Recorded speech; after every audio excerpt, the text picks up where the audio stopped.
अक्टूबर का महीना नेपाल में पर्वतारोहण के लिए काफी मुफीद माना जाता है, लेकिन हाल ही में हुए एक हादसे ने ये धारणा गलत साबित कर दी।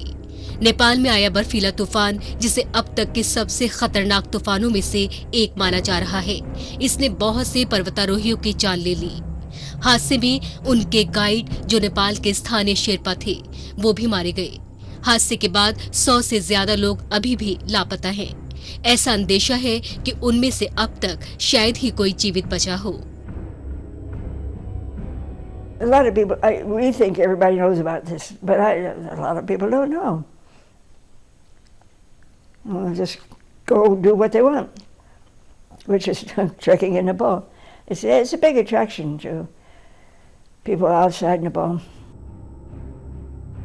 नेपाल में हुए इस हादसे के लिए जितना खराब मौसम कसूरवार है, उससे ज्यादा कसूरवार वहां का मौसम विभाग और सरकार है, जिन्होंने वक्त रहते तूफान आने की कोई चेतावनी नहीं दी।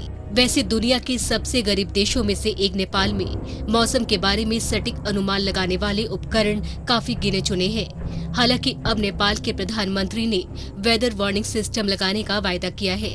नेपाल में पर्वतारोहण $800 मिलियन सालाना कमाई का जरिया है। ये भारी भरकम रकम इस गरीब देश के लिए खासी मायने रखती है।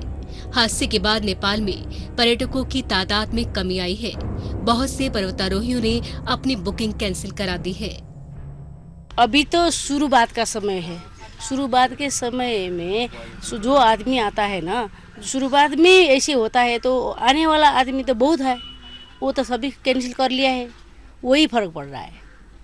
जो बिजनेस होता है ना, बिजनेस होने के बाद में 10% बिजनेस हो रहा है, वो 10% के बाद में 90% बिजनेस तो खत्म हुआ ना।